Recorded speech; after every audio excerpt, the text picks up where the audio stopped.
Gonjang-ganjing soal penetapan calon wakil presiden pendamping Anies Baswedan masih jadi perdebatan dalam tubuh koalisi pengusungnya.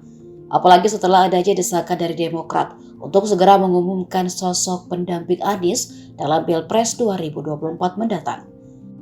Dilansir dari Tribun Manado.co.id, kini Bendahara Umum Partai Nasdem Ahmad Saroni pun ikut angkat bicara.